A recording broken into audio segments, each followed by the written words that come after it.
Welcome. I hope you are having a wonderful night, dear viewer. Tonight, I will be telling some terrifyingly scary stories. Make sure to leave your feedback on the comments so I can make this the best experience for you. And if you have any stories you would like me to tell, you can send them through the link in the description. Let's begin.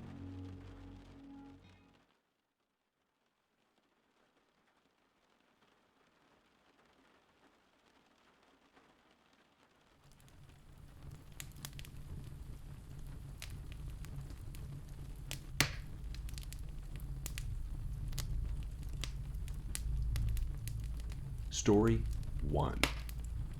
So this story takes me back about 11 years ago when I was a senior in high school. It was an experience that still boggles my mind to this day. The events unfolded during a chilly mid-December in Iowa, where the winter nights can be dangerously cold.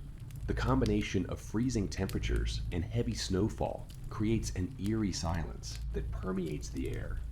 Every sound is amplified, both inside and just outside the house. On that particular evening, my best friend and I found ourselves in my family's walkout basement, trying to stave off boredom by playing video games. We were the only ones at home since my mother had gone straight from work to a bar to socialize with her coworkers. Seizing the opportunity, my friend and I thought it would be a harmless act of rebellion to break into the family's wine collection and enjoy a taste of the forbidden. As we sat there, preparing to open the first bottle, I heard the door to the garage open and slam shut. Panic immediately set in as I frantically searched for a hiding spot for the bottle. My friend, confused, said, "I thought you said your mom was supposed to be out all night," I replied.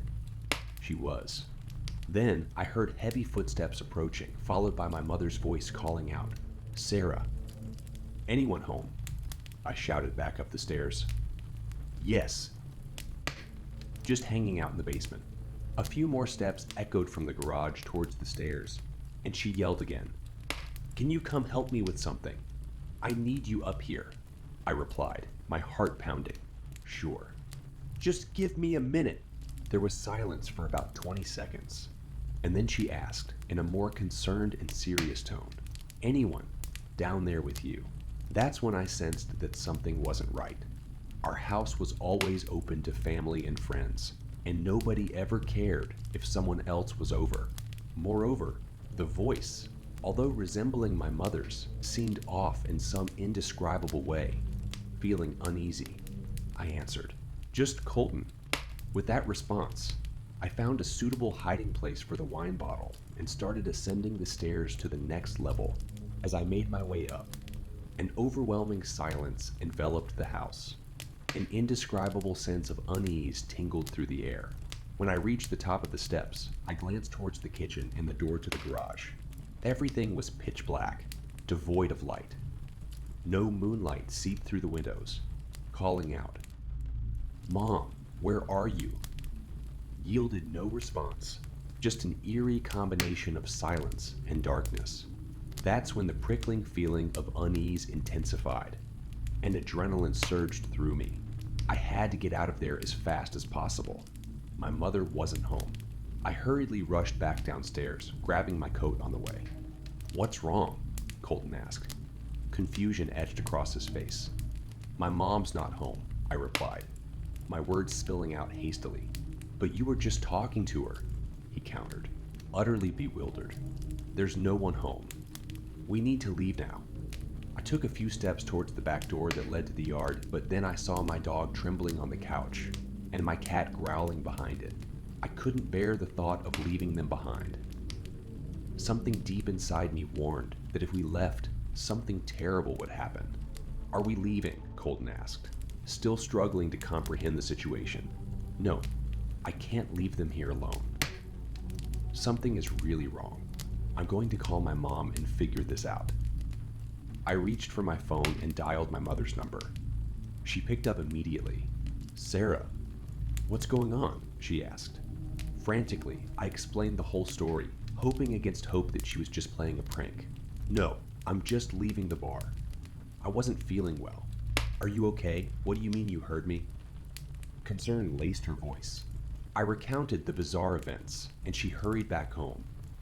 Colton and I remained in the basement with the animals until she arrived. However, before she did, an inexplicable presence seemed to permeate the upstairs. It wasn't the sound of footsteps or objects being moved. It was an intangible pressure in the air, like a creeping darkness hungry for something. When my mother finally returned, the oppressive presence dissipated as quickly as it had materialized. It was as if a predatory force had vanished into thin air. We never managed to uncover the truth of what had occurred that night, but it remains one of many unexplained incidents that have haunted us. Writing down this account has been a cathartic experience, especially knowing that I had a witness to validate my recollections. Nowadays, my mother has passed away, and I have since moved to Arizona. Whenever I visit Iowa and meet up with Colton, he still shudders at the memory of what transpired. The truth behind that night's events eludes us. But one thing is certain. The entity that mimicked my mother's voice was malevolent and hungered for something beyond comprehension. Story 2. This happened in a town about an hour away from Sacramento back in the early 2000s. During that time, landlines were commonly used, and cell phones had limited minutes. Let me narrate the story from the author's point of view. I was a 20-year-old girl when this incident took place. It all started when my friend Amanda was house sitting for a family her family knew from church. The house was located in the country, just outside of town, surrounded by fields of alfalfa, cattle, and corn. Since the family had gone away, Amanda was responsible for taking care of their animals, which included cats, rabbits, a donkey, and a horse. They also had dogs, but those had gone with the family. One evening, towards the end of Amanda's house, sitting weak, she asked if I wanted to spend the night and keep her company. Intrigued by the idea, I agreed to pick her up afterward. We arrived at the house around 9:30 p.m., having grabbed dinner on the way. Our first task was to feed the animals in the barn as they were making their hunger known with their loud noises. After ensuring the animals had water, we headed inside. The house was a spacious ranch-style home with a living room to the left as you entered. A long hallway on the right led to the bathroom and bedrooms. Straight ahead was a dining area, and to the left of that was the entrance to the kitchen and a patio door. The layout was not open concept. In the kitchen, there was another long hallway with several doors, which were play areas for the kids in the daycare that the wife ran from home. We didn't explore those rooms and instead focused on watching TV, eating our leftovers, and catching up on gossip. As it grew later, Amanda turned on the house alarm and mentioned that she preferred sleeping on the couch since she didn't like sleeping in other people's beds. She kindly offered me the couch, but I opted to sleep in one of the comfortable recliners instead. We turned off the TV and chatted in the dark for about 20 minutes until the motion sensor floodlights outside suddenly lit up the room, shining through the window. To our surprise, there were no curtains or blinds on the windows, exposing us to anyone outside. We fell silent, wondering who or what could have triggered the lights. Then we heard the sound of gravel crunching, as if someone was walking across the parking area outside. Fearful of what might be happening, I cautiously slid down to the floor from my chair while clutching my blanket. Amanda followed suit, and we both lay on our stomachs in the dark, uncertain of our next move. Suddenly, there was a loud bang, and the house alarm started blaring, accompanied by the floodlights turning on once again. The noise was deafening, and I began to panic. Crawling towards the security keypad, I hoped to find a way to call for help. The screen displayed the message patio, one of two open, further increasing our anxiety. Amanda shed a few tears and pressed the call assistance button, but nothing happened. The supposed assistance was non-existent. Realizing we needed a phone, I asked her about the phone's whereabouts. She mentioned there was one in the kitchen and another in the parents' room down the hall. We faced a difficult decision. Either go to the kitchen past the windows and near one of the patio doors, or head down the hall to the parents' room. Amanda explained that the other patio was in the daycare section of the house. Considering the options, we chose to go to the parents' room. Stepping into the pitch black room, I asked her about the phone's location, and she said, "I think we have to turn on a light." Reluctantly, I agreed, knowing that we had no other option. Without a flashlight or my cell phone, which had limited minutes, we were ill prepared for the situation. Amanda didn't even have her own cell phone at that time. She turned on the light and we began searching the room. To our surprise, the house had no curtains on any window, and even the closets had no doors. As we scanned the room, we noticed a golf club leaning against the wall beside the bed. It seemed to be their choice of self-defense, unlike the baseball bat I had at home. We reasoned that if we had to use it, it would leave a mark. Amanda picked it up, and we continued our search for the phone. The alarm continued to blare, adding to our anxiety. With the lights on, I worried that the person who opened the patio door would notice our presence. Amanda suggested using the locate phone feature, but I dismissed the idea. I didn't want some stranger barging in, asking if we were looking for something. My fear and frustration were building up, amplifying the tension of the situation. Knowing that we had no choice but to go to the kitchen, we hesitated. Finally, the alarm stopped, and an eerie silence engulfed the house. It was the kind of silence you only experience in the countryside. With no other option, I insisted that Amanda go first, flipping every light on and closing doors as we moved down the hall. We double-checked the security panel, which still indicated that the patio was open. Pressing the call button yielded no results. After ensuring the front door was locked, we cautiously made our way to the kitchen.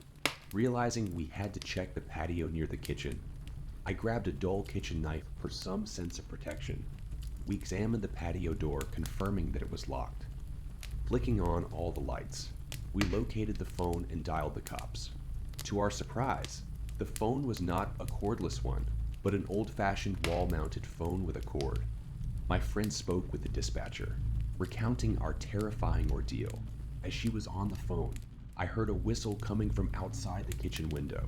It was a distinctive whistle, as if someone were trying to get someone else's attention. Reluctant to look outside, I couldn't discern anything from my vantage point, and I certainly wasn't going to press my face against the window to investigate. Amanda suddenly removed the phone from her ear, her face blank with shock. She informed me that the dispatcher had said, "I hope the police find you in time."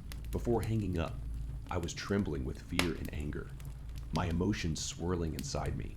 It was clear that there were people lurking outside, and the fact that the patio door to the daycare area was open heightened our sense of danger. We were paralyzed, not knowing what our next move should be. Time seemed to stretch on as we stood in the kitchen, a minute feeling like an eternity. Finally, I mustered the courage to pick up the phone and dial the police. I informed Amanda that they would have the number for the police department, hoping that they could provide us with some assistance. In the most composed voice I could manage, I explained the terrifying situation to the police operator, making sure to include the details I had already shared with the police dispatcher. We urgently requested the phone number for the town's police department. Just then, a deafening metallic bang echoed outside the kitchen window, near the patio door. It sounded as if someone had dropped a heavy metal object. Amanda broke down in tears, and I couldn't contain my own fear any longer, tears streaming down my face. The realization hit me hard. Someone outside was determined to break into the house through that patio door. Panic coursed through my veins as I grappled with the impending danger. Thankfully, the police operator informed us that they were connecting us to the police and would remain on the line with us. A police officer picked up the phone, and the police operator relayed the details of our distressing situation. Once an established connection was made, they were asked to disconnect. The police officer on the line asked us a series of questions, and as we spoke, we heard the haunting whistle from outside again. Floodlights surrounding the house suddenly blazed to life, illuminating the area. I was too terrified to look outside, and we had never turned on the patio light, because it required walking across the patio window to reach the switch.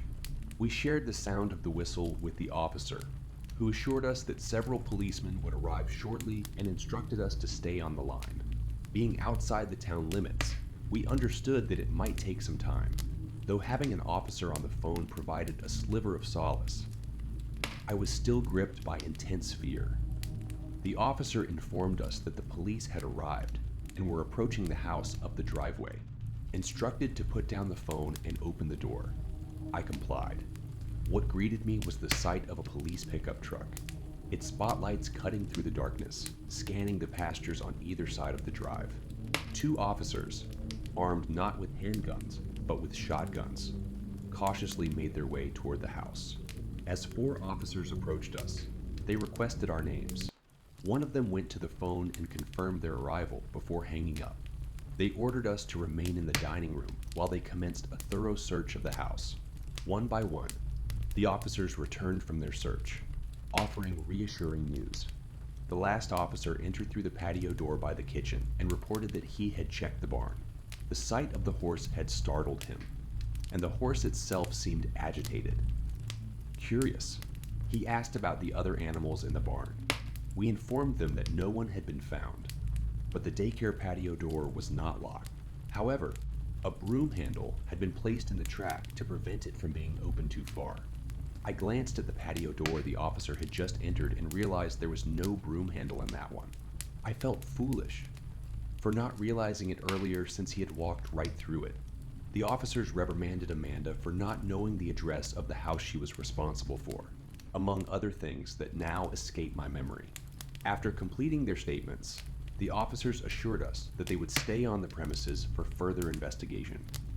They offered us the option to leave, explaining that they could lock the bottom lock, but not activate the alarm system. We eagerly accepted their offer, wanting to distance ourselves from the unsettling ordeal. We hurriedly left, getting into my car and driving to Amanda's mother's house. Both physically and mentally exhausted, we fell asleep, drained from the harrowing events. The next morning, I went to my office job as usual. Amanda, however, expressed her reluctance to return to the house alone. Nevertheless, she had to feed the animals their breakfast. Her mother suggested she take her sisters along, which she did. Later that afternoon, Amanda called me at work, her voice filled with nervousness as she began recounting what she had discovered upon entering the house with her sisters. To her shock, she found footprints on the carpet, smeared with feces. I tried to assure her that it was likely the cop who had checked the barn, but she couldn't say for certain. That wasn't all. When they went into the barn to tend to the animals that morning, they found all 10 rabbits with their legs tied together in their hutches. These were the rabbits the kids used for a school project. Amanda proceeded to tell me that there was a note with the word lucky scribbled on the back of a pizza coupon. She believed it had come from the refrigerator door since one of the flyers was missing a coupon. Struggling to untie the rabbits' legs, it took them some time to free the distressed animals. Amanda requested her mother to find someone else from their church to take over the house-sitting duties. She couldn't bear the thought of returning. She informed the officer about the additional unsettling discoveries, but neither of us ever received any updates from the police. Story 3. Hardly anyone knows it, but Windfall, Indiana exists. It exists in such a way that when you're there, you feel like you're in a completely separate world. No shops, no restaurants, no anything. Just a gas station, a bar, a post office, and some dirt roads. It has an energy to it, like you can feel a thickness in the air that offsets your intuition. It makes a human being's natural senses spike, like an animal who knows a predator is nearby. At least, that's how I personally feel about it. I was only 13 when we moved there. My older sister was 16, and my younger one was 12. Both of them did considerably better than I did socially at school, and I was often left by myself at our new home. Mom was working quite a bit, and often stayed after hours. She said it was because we needed the money, and I'm positive we did, but I think it was more so to keep her mind off the divorce. The new house was small.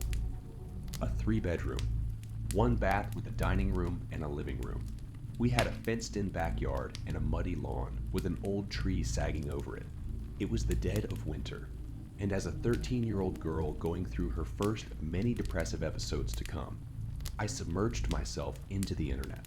I came home every day to an empty house, made myself a snack, and planted myself on the couch to get lost in a YouTube rabbit hole until my eyes hurt. We'd only lived in the house for a couple of weeks, but I was beginning to adjust to a new life.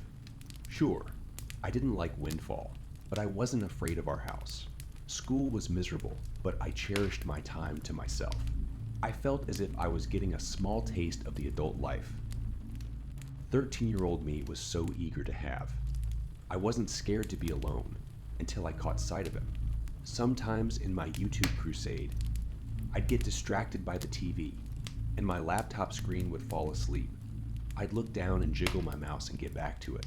But this time, there was a small shape standing behind me, in the doorway of my mom's bedroom. Just a short apparition with noticeably spiked hair.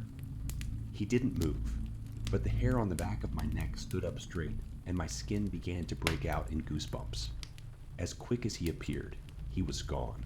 I hadn't turned to face him, but I knew in my heart it had to be a little boy. I wasn't afraid of him.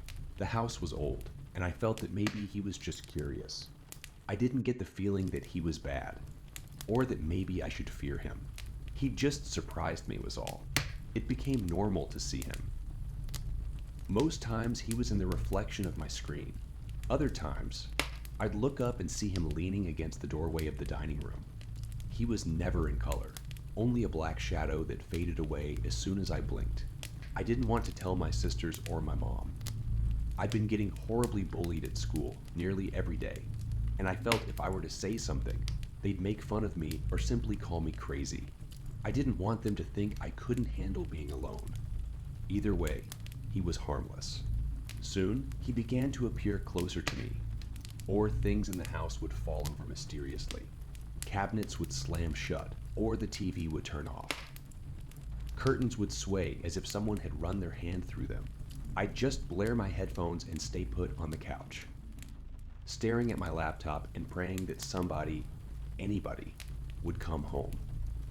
I'd see him, and my face and palms would begin to sweat. I started to feel like maybe the curious spirit maybe wasn't so innocent. Like he was teasing me or pushing his limits to see just what he could do to instill fear in me. I'd never tried to talk to him or communicate. And quite honestly, I had no interest in trying. The first time I ever saw him in detail, I was in my bed. My little sister and I shared a room, and I had the top bunk while she was on the bottom. I began to wake in the middle of the night, sweaty with my heart racing. Each night I'd look over the railing of my bed and see him standing in the dead center of my room, staring at my little sister as she slept. He could have only been 7 years old. He was skinny, and he had a red plaid button-up shirt tucked into black pants. He had spiked bleach blonde hair and pale blue eyes. What stuck out about him was how white his skin was. He looked nearly albino, yet his lips were a shade of deep purple. I'd be too afraid to close my eyes or to even breathe. I'd wake in the nights to come, holding my eyes shut, because I knew when I opened them, he'd be there. Some nights, my sister wouldn't be in her bed, because she was still young enough to want to be in Mom's bed. He'd still just stand there, staring, not acknowledging me or letting it be known that he knew I was there. But I knew he knew. As I kept this secret, our household began to fall apart. My sisters and I were constantly fighting. My depression was worsening, and it crept into my daily life. My mother began to drink heavier, and in fits of rage or sadness, she'd say things she didn't mean. She'd changed into a person filled with anger when she'd once been so loving and sweet. My family began to feel like strangers to me. This led to even more time in the house on my own, as my sisters used their friends' houses as an escape. I had made no friends at my new school, so the only thing I could do to get away was to take walks to the gas station or to play with a dog the next door neighbors kept chained outside to a tree. Every time I'd see the little boy, I'd stop what I was doing and go sit with that dog. I'd stay put for a few hours until someone arrived home. Things hit their peak when it came time for me to bathe. I loved baths, but for some reason, when I took baths at this house, I felt nothing but anxiety. My chest would tighten and burn when I'd lay back to wash my hair, and I'd feel like I couldn't bring myself back up. I'd scream for my mother because I often felt paralyzed with fear. Even just looking at the bathtub gave me an uneasy feeling. and sent my heartbeat banging through my ears. Eventually, my anxiety about baths evolved into a full-fledged fear of water. Swimming pools, baths, lakes, it's all ruined for me. When I think back on it, it never felt as if the house had happiness to it, only darkness, and that same energy that Windfall emitted so strongly. I was overcome with relief when Mom let us know that she and my stepdad had worked things out, and we'd be moving back home. I couldn't have gotten out of that house fast enough. The only thing I didn't want to leave behind was the neighbor's dog. I had learned to shove away those memories. The little boy's face still popped up in my dreams from time to time, but I'd gotten over my anxiety of being home alone. Mom got better, and she eventually went back to being her old self again. Time passed and the depression got easier to manage. I'd nearly forgotten about him. We'd all been drinking around the bonfire one night, shooting the shit and talking about old memories. I was 20 now and felt that I could bring up the boy and handle whatever backlash I got from it. I asked my mom if she remembered the house and if she ever saw anything there. Oh, for sure. That place was haunted as shit, were her exact words. Yeah, my older sister chimed in. There was a little boy there, but he was not a little boy. I felt my heart drop to my stomach. The weight of the past seemed to press down upon me. He was evil. I'd always see him running around the dining room table or standing in Mom's doorway. That's why I was always at Olivia's, because I hated that fucking house. She continued on. I took a deep breath, gathering my courage, and told them my story, all of it. I told them why I'd suddenly become so afraid of water, and why I hated being alone. It wasn't just him. There was an old woman there too, my mom said. She'd stand in the dining room and tell me to get out of her house. I'd wake up in the middle of the night and she'd be standing at the end of my bed, staring at me, pissed as hell. That's why I'd get up in the middle of the night and grab your sister out of bed so she could sleep next to me, because I was so scared. The worst time it happened, I woke up and saw that boy sitting on my dresser, swinging his legs. He hopped off the dresser, walked to the side of my bed, and jumped at me. He jumped straight at me, and then disappeared. Mom's words chilled me to the bone. When we left, I looked up the house, and turns out an old lady used to own that house, and she died there. What about the little boy? I asked, my voice trembling. Yeah, a little boy died in the house back in the 70s. He drowned to death. Since leaving the house, I've returned to Windfall a handful of times to visit family. The energy is still there. The energy is still there, lingering like an echo of the past. That heaviness and otherworldliness never seem to fade. As the years go on, more and more ghost stories emerge from Windfall and the people who've lived there. Native American spirits and little children. There's something about that place that falls just perfectly on a wave of paranormal possibility. It radiates with things I don't know if we, as a species, will ever be able to wrap our heads around. Windfall, Indiana exists, and so does everything else in it.